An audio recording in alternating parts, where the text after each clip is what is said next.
क्या एलआईसी सही है? एलआईसी में निवेश करना चाहिए या नहीं? हेलो दोस्तों, क्या आपने भी कभी ये सोचा है कि एलआईसी में पैसा लगाना सही है या नहीं? हमारे घर, मोहल्ले, हर जगह कोई ना कोई ज़रूर कहता है एलआईसी सबसे सेफ है क्योंकि गवर्नमेंट की है। लेकिन आज हम जानेंगे क्या वाकई एलआईसी सही है या बस नाम का भरोसा है। तो वीडियो को आखिर तक देखिएगा ताकि आप समझ सके कि एलआईसी आपके पैसों के लिए सही विकल्प है या नहीं। एलआईसी की कहानी। चलिए सबसे पहले बात करते हैं एलआईसी की कहानी की। Life insurance corporation of India यानी एलआईसी बनी थी 1956 में, जब भारत सरकार ने 245 प्राइवेट इंश्योरेंस कंपनी को मिलाकर एक सरकारी कंपनी बनाई। तब से लेकर आज तक एलआईसी को भारत की सबसे भरोसेमंद कंपनी माना जाता है। और सच कहें तो हमारे देश में बहुत से लोग एलआईसी को इन्वेस्टमेंट नहीं बल्कि सिक्योरिटी मानते हैं। लेकिन सवाल ये है, क्या सिर्फ सुरक्षा के नाम पर हम कम रिटर्न स्वीकार कर ले? एलआईसी कैसे काम करती है, अब समझते हैं। एलआईसी आपका पैसा करती क्या है? जब आप एलआईसी में पॉलिसी लेते हैं तो आपका पैसा लंबे समय तक लॉक हो जाता है, 15 से 25 साल तक। एलआईसी उन पैसों को सरकारी बॉन्ड्स, डेट इंस्ट्रूमेंट और कुछ इक्विटी मार्केट में निवेश करती है। यानी रिस्क बहुत कम लेकिन रिटर्न भी उतने ही सीमित। एक आम एलआईसी पॉलिसी 5 से 7% सालाना रिटर्न देती है, जो आज के समय में इन्फ्लेशन से थोड़ा ही ज़्यादा है। यानी असल में आपका पैसा बहुत तेज़ी से नहीं बढ़ता। एलआईसी के फ़ायदे। अब हम बात करते हैं एलआईसी के फ़ायदों की।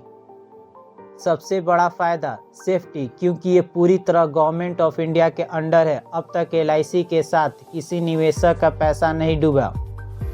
दूसरा फ़ायदा लाइफ कवर। एलआईसी सिर्फ निवेश नहीं, इंश्योरेंस और सेविंग प्लान दोनों हैं। अगर किसी दुर्भाग्यपूर्ण घटना में पॉलिसी होल्डर की मृत्यु हो जाए तो परिवार को पैसे की सुरक्षा मिलती है। तीसरा फ़ायदा टैक्स बेनिफिट। सेक्शन 80C के तहत आप सालाना 1.5 लाख तक की टैक्स बचत कर सकते हैं। अब हम बात करते हैं इसके नुकसान। लेकिन दोस्तों, हर सिक्के के दो पहलू होते हैं। चलिए अब हम एलआईसी के नुकसान समझते हैं। पहला, लो रिटर्न। अगर आप 20 साल में पैसा डबल होने की उम्मीद रखते हैं तो एलआईसी आपको निराश कर सकती है। वहीं पैसा अगर आप म्यूचुअल फंड या इंडेक्स फंड जैसे में लगाए तो 12 से 14% का रिटर्न मिल सकता है। दूसरा, लॉन्ग लॉक इन पीरियड। एक बार पैसा जमा कर दिया तो बीच में निकालना मुश्किल होता है। अर्ली सरेंडर करने पर काफ़ी नुकसान होता है। तीसरा, कॉम्प्लेक्स प्रोडक्ट। कई पॉलिसी इतनी जटिल है कि लोग समझ नहीं पाते कि कितना पैसा जाएगा और कितना मिलेगा।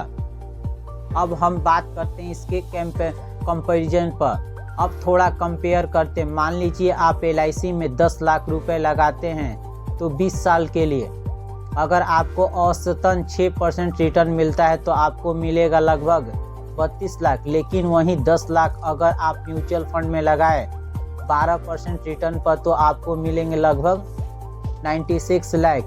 फर्क देखिए, लगभग 3 गुना ज़्यादा पैसा।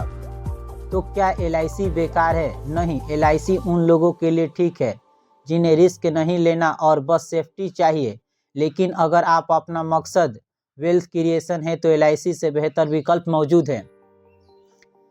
किसके लिए एलआईसी सही है? अगर आप ऐसे व्यक्ति हैं जो स्टॉक मार्केट या म्यूचुअल फंड नहीं समझते, पैसा सुरक्षित रखना चाहते हैं और फैमिली के लिए लाइफ कवर भी चाहते हैं तो एलआईसी आपके लिए सही है। लेकिन अगर आप नौजवान, फाइनेंशियली अवेयर और लॉन्ग टर्म वेल्थ बनाना चाहते हैं तो एलआईसी के बजाय सीपी या इंडेक्स फंड जैसे विकल्पों पर ध्यान देना चाहिए। तो दोस्तों, अब आपका सवाल का जवाब साफ है। एलआईसी सही है लेकिन हर किसी के लिए नहीं। ये सेफ इन्वेस्टमेंट है, हाई रिटर्न इन्वेस्टमेंट नहीं।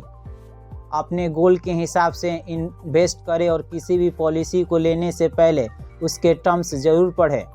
अगर आपको ये वीडियो मददगार लगी हो तो लाइक, शेयर तथा कमेंट्स करें। आपके हिसाब से LIC सही है या नहीं, और हाँ, चैनल को सब्सक्राइब करना मत भूलिए ताकि ऐसे ही सच्चे और काम के फाइनेंशियल वीडियो आप मिस ना करें।